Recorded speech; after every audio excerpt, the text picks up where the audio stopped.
새정치민주연합 제43차 비상대책위원회 개회를 선언합니다. 먼저 우리상 비상대책위원장의 시작 발언이 있겠습니다. 오늘은 을미년 새해 첫 비상대책위원회입니다. 새로운 각오로 모두 함께 더욱 분발하자는 말씀을 드립니다. 새해 떠오르는 태양을 보면서 많은 분들이 올해 소망을 빌었을 것입니다. 개인적인 소망이야 다들 다르겠지만 우리 사회가 사람답게 사는 완생의 시대, 골고루 잘 사는 동행의 시대로 가야 한다는 국민적 소망은 모두가 같았을 것이라고 생각합니다. 2015년 을미년, 올해는 광복 70주년이자 분단 70주년으로 정말 뜻깊은 해입니다. 해방동에 있는 1945년생 저로서는 참으로 감회 깊은 해입니다. 우리 국민은 지난 70년을 기쁜 밤, 고픈 밤으로 살았습니다. 해결할 과제가 아직도 많습니다. 다행히 새해 첫날 북에서 그리고 일본에서 희망적이고 기쁜 메시지가 날아왔습니다. 우리는 먼저 북한 김정은 위원장의 남북 정상회담 개최 의지를 진심으로 환영합니다. 반드시 올해 남북 정상회담이 개최되기를 희망합니다. 마침 박근혜 대통령께서도 새해 첫날 분단의 역사를 마감해야 한다고 말씀하셨습니다. 이제 서로 눈치 볼 것도 조건 달 것도 없다고 생각합니다. 당장 내일이라도 만나면 되는 것입니다. 최근 미국의 대북 제재로 북미 관계가 냉랭하지만 이것이 남북 대화의 장애가 될 수는 없습니다. 오히려 이런 때일수록 남과 북은 만나야 합니다. 남북 문제는 누가 대신 해결해 주는 것이 아닙니다. 남북 문제 해결의 당사자는 바로 남과 북이라는 사실을 다시 한번 강조합니다. 분단 70주년인 을미년을 맞아서 이제는 적대와 대결의 70년 준 정시 상태를 맞춰야 된다고 생각합니다. 우리와 함께 분단했던 독일은 이미 25년 전에 하나가 되었습니다. 우리도 이제 기나긴 고통의 세월을 끝냅시다. 올해 남북 정상회담이 반드시 개최될 수 있도록 우리 당도 함께 노력하겠습니다. 우리는 또한 아키히도 일왕이 던진 새 메시지를 매우 뜻깊게 생각하면서 진심으로 환영합니다. 일본은 전쟁의 역사를 충분히 배우고 앞으로 일본의 존재 방식을 생각해야 한다는 일왕의 말씀에 아베 정권은 귀를 기울여야 합니다. 패전 70주년인 올해에는 일본군 위안부와 강제징용 피해자들에 대한 일본 정부의 전향적인 입장 변화를 기대합니다. 올해는 한일 수교 50주년이 되는 해이기도 합니다. 과거사 문제를 떠나 지금처럼 한일 정상회담이 계속 늦춰지는 것은 바람직하지 않습니다. 외교의 근본은 국익입니다. 국익을 전제로 유연성을 보여야 한다고 생각합니다. 과거사 문제는 원칙을 갖고 해결해야 하지만 그것이 회담 자체를 막을 이유는 될 수 없는 것입니다. 한일 수교 50주년을 맞아서 과거사 문제에 대한 일본의 진정한 사과와 반성, 그리고 이에 기초한 미래지향적인 한일 관계를 기원합니다. 오늘 비선실세 국제농단에 대한 검찰의 수사 결과 발표가 있다고 합니다. 결국은 대통령의 가이드라인에 의거해서 비선실세 국정농단은 찌라시이며 이것이 유출된 것은 국기문란이라는 부실 수사를 확인하는 시간이 될 것이라고 우리는 봅니다. 1월 9일 예정된 운영위원회에서 철저한 검증이 예상되는 것이지만 비선실세 국정농단은 결국 특검에서 밝혀질 수밖에 없다는 것을 다시 한번 강조합니다. 자원외교 국정조사를 앞두고 감사원이 갑자기 새해 벽두에 석유공사 등에 대한 감사 결과를 발표했습니다. 감사원의 이러한 꼬리 자르기식 책임 회피식 감사 결과 발표도 이번 국정조사에서 명백히 밝혀져야 한다고 생각합니다. 선거구 획정에 대한 헌재의 헌법 불합치 판정이 내려진 지도 많은 시간이 지났습니다. 정치개혁 투기 구상을 미룰 이유가 하나도 없습니다. 개헌 투기도 마찬가지입니다. 올해가 적기입니다. 여당 내에 그 많던 개헌 논의가 대통령 말 한마디에 쏙 들어간다면 의회주의는 없는 것과 같습니다. 이번 임시국회 중에 정계특위와 개헌특위를 반드시 구상하자는 것을 거듭 촉구합니다. 이상입니다. 예, 다음은 우영근 원내대표의 발언이 있겠습니다. 네, 올림민년 청양대 해가 밝았습니다. 모든 국민들께서 건강하시고 또 미래에 대한 푸른 꿈과 희망을 현실로 만들어가는 한 해가 되길 진심으로 기원드립니다. 우리 당 또한 국민들과 소통하고 공감하는 정당으로 거듭나고 여민동락하고 박시재중의 정치를 펼치도록 노력하겠습니다. 대학 교수들이 2015년 희망을 담은 사자성어로 정본청원을 꼽았습니다. 아시는 대로 근본을 바로하고 근원을 맞게 한다는 뜻입니다. 정본청원을 추천했던 고려대학의 이승환 교수는 관피와 먹이사슬과 의혹투성이의 자원외교, 비선실세의 국정농단 등 지난 한 해 동안 우리 사회가 걸어왔던 길이 정본청원과는 너무나도 반대되는 곳을 향했다라고 하면서 어지러운 상태를 바로잡아서 근본을 바로 세우고 상식이 통하는 나라를 만들자고 했습니다. 우리 당은 올 한 해 정본청원의 뜻이 관철되도록 최선을 다하겠습니다. 새 벽두지만 해외 자원개발 비리 문제를 지적하지 않을 수 없습니다. 감사원이 지난 2일 공공기관 경영관리 실태 감사 결과를 발표하면서 전석유공사를 업무상 배임 혐의로 검찰에 고발했고, 산업부 장관은 감사원의 요청에 따라서 석유공사 이사회에 3,400억 이상의 손해배상을 청구할 예정이라고 합니다. 해외 자원개발 사업에 대한 모든 의혹은 국정조사를 통해서 밝혀져야 합니다. 철저한 진상조사를 통해서 진실을 밝히겠습니다. 증인 채택에 있어서 어떤 성역도 있을 수 없습니다. 또 하나의 의혹투성인 4대강 사업에 대한 국정조사도 반드시 필요한 시점이 되었습니다. 또 오늘 비선실세 국정농단 사건에 대한 검찰의 중간수사 발표가 있을 예정입니다. 청와대와 대통령이 수사 가이드라인을 제시하고 검찰은 제시한 대로 하명 수사를 진행했고, 수사의 결론은 조홍천 전 청와대 비서관과 박관천 경정의 합작품으로 아마 발표될 것 같습니다. 다시 한번 분명히 말씀드리지만 이번 사건의 본질은 문건에 나와 있는 국정농단이 사실인지 아닌지를 명명백백하게 밝히는 것입니다. 또한 언론을 통해 흘러나오는 정윤회 씨와 문고리 권력 3인방의 인사 개입과 전행의 실체를 밝히는 것입니다. 이것을 밝히지 않는 수사는 무의미합니다. 이제 중간 수사 결과 발표를 끝으로 검찰은 손을 떼야 할 것입니다. 국정농단의 실체를 밝히는 2라운드로 넘어가기 위해서는 특검을 실시하는 것이 필요한 수순입니다. 1월 9일 열리는 국회 운영위원회를 통해서 왜 검찰 수사가 문제였는지, 왜 특검이 반드시 필요한지를 알게 될 것입니다. 올해는 우리 사회에서 권력과 자본, 기회의 3대 독점을 사라지게 하는 원년이 되도록 해야 할 것입니다. 3대 독점은 불평등과 부패를 양산하고 국민들에게 희망 대신 절망을 안겨주고 있습니다. 헌법 개정을 통해서 권력 독점의 상징인 제왕적 대통령제를 반드시 바꿔야 합니다. 최근 여론조사를 보면 국민의 59.2%가 박근혜 정부 임기 내에 개헌을 추진하는 것이 적절하다고 응답했습니다.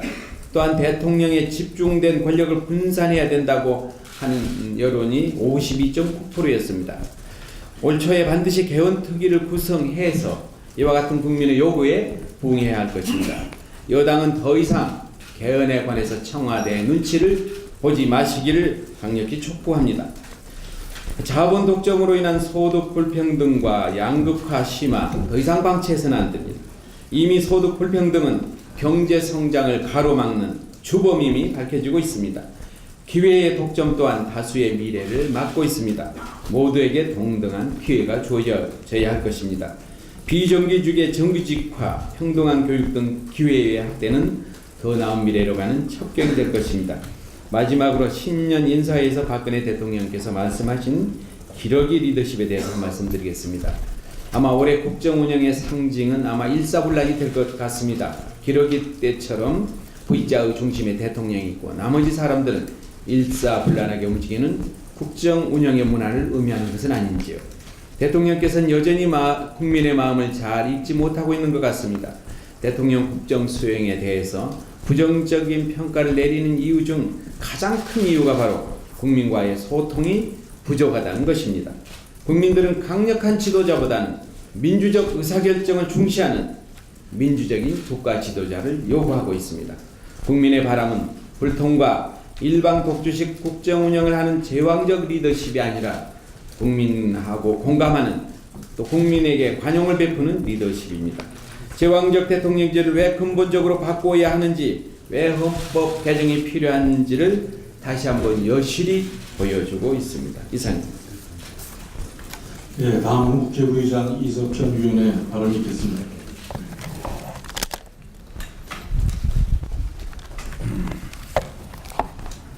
남북대화의 분위기 조성을 위해서 정부의 상당한 노력이 요망됩니다.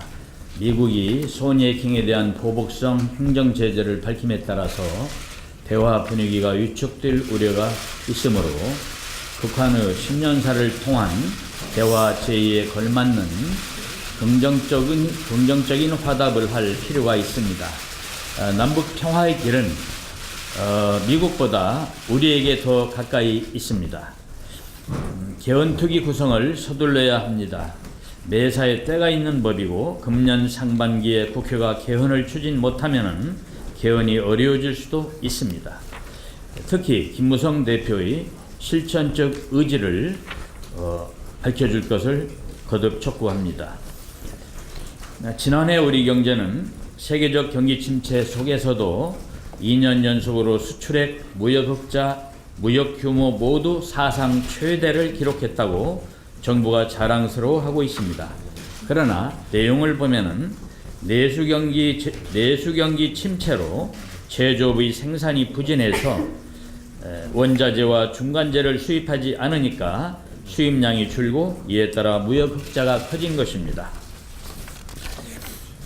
또한 기업이익이 가계소득 증대로 연결되지 못하고 내수경제 동맥 경화 현상이 우리 경제의 발목을 잡고 있습니다.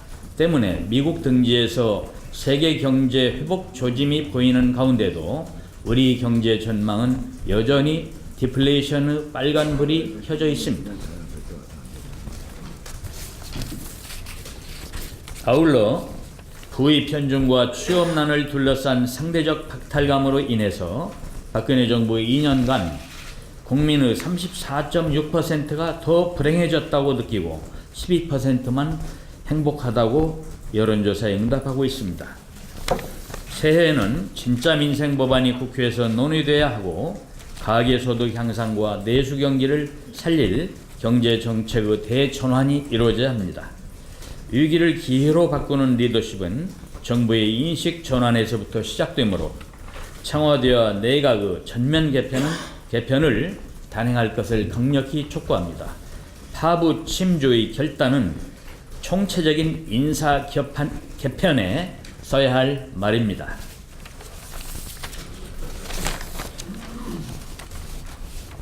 네, 퍼주기 자원외교와 파묻기 4대강 비리를 국정조사를 통해서 명백하게 밝혀야 합니다. 감사원은 강용원 한국석유공사 전 사장을 고발했지만 강 전 사장이 지난 10월 국정감사에서 하베스트 투자 유치에 관해 최경환 당시 직영부 장관에게 보고하고 승인받았다고 말한 것을 우리 국민은 생생히 기억하고 있습니다. 그러나 감사원은 최 부총리에 대해서 장관이 사업 내용을 자세히 알거나 승인할 위치가 아니었기 때문에 따로 조사하지 않았다며 해명하기 바빴습니다. 감사원은 이런 감사 결과를 볼 때 충실한 국정조사의 필요성을 다시 한번 절감합니다. 더불어 이명박 전 대통령의 망언은 국민의 분노를 부처질하고 있습니다. 이 대통령은 새누리당 지도부에게 물공사는 10년이 하자보수 기간이다.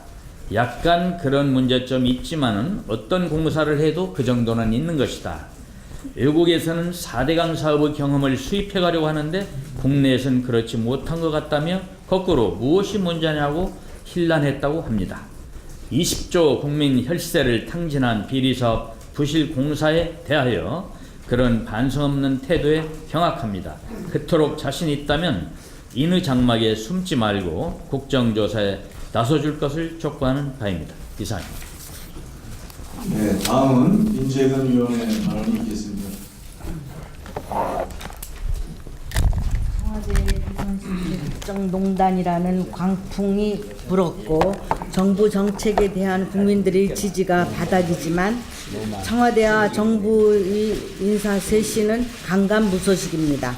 김기춘 청와대 비서실장은 물론 문고리 3인방도 재신임을 받았다고 하고 규모 있는 개각은 5월에야 실시될 거라고 합니다. 5월이면 세월호 1주년 이후입니다. 세월호 총리였던 정홍원 총리가 세월호 참사 후 물러나지 않은 것도 참사하고 1년 넘게 자리를 지키는 것 더욱더 인사 참사입니다. 물론 세월호 유족과 국민들에 대한 예의도 아닐 것입니다.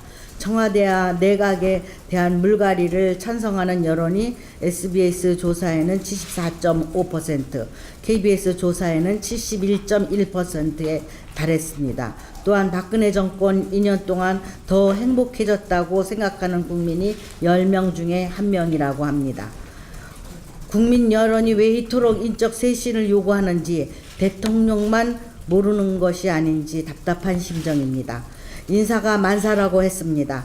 이제까지와는 달리 집권 3년 차를 맞아 새로운 정치를 하고자 한다면 새로운 인물들로 새롭게 시작해야 할 것입니다. 이상입니다. 너무 잘했어요. 예, 다음은 원혜영 위원의 발언이 있겠습니다. 2015년 청양의 해가 밝았습니다. 평화롭게 무리지어 살아가는 양처럼 화합과 평화가 이 땅에 가득하길 바라는 게 국민의 마음일 것입니다.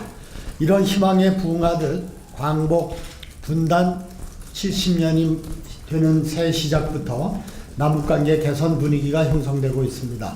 박근혜 대통령이 신년사를 통해 분단 70년을 마감하고 통일의 길을 열어갈 것이라는 뜻을 밝힌 바 있고, 김정은 북한 국방위원회 제1위원장은 대화와 교류로 남북관계 대전환과 환경이 마련되는 대로 최고위급 회담도 못할 이유가 없다고 발언했습니다. 남북관계 개선의 기회입니다. 집권 3년차를 맞은 올해가 남북관계 개선의 골든타임이라는 사실을 인식하고 하루빨리 남북대화를 재개하고 지속적인 막후 접촉 등을 통해 정상회담을 성사시켜야 합니다. 국회도 나서겠습니다. 제가 참여하고 있는 국회 남북관계 교류협력 발전특별위원회는 금강산 이산가족면회소 방문, 경평 축구 부활, 평창올림픽 공동개최 등 다양한 사업을 추진하겠습니다. 또 정의화 의장과 함께 남북 국회 회담도 추진을 하겠습니다.